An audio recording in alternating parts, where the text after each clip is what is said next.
আসসালামু আলাইকুম রহমতুল্লাহ। শুভ সকাল।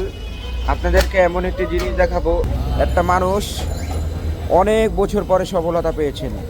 তিনি প্রায় দীর্ঘ 10 থেকে 12 বছর পর 12 বছর ধরে পেঁপের ব্যবসা করতেছেন। পেঁপে 12 বছর এখন বর্তমানে সাবেক তিনি 70 থেকে 80 কেজি ডেলি নিয়ে আসেন এবং প্রায় সকাল 9টা বা 9টা থেকে বেচে কিনা আরম্ভ হয়। এখন 9টাই বাজে, 9টা সাড়ে 9টা বাজে, বেচে কিনা এখনো শুরু করে নাই তিনি। বেশিটা তিনি 3 থেকে 4টা পর্যন্ত বিক্রি করে, সব শেষ হয়ে যায় আলহামদুলিল্লাহ। এই সফলতা একদিনে আসেনি, অনেক দিন ধরে রাখার পরে পরে পরে তিনি হয়তো বা এমন সময় গেছে যে তিনি 5 কেজি পেঁপে দেওয়া শুরু করছে। এখন তার 1-2 মণ পেঁপে লাগে।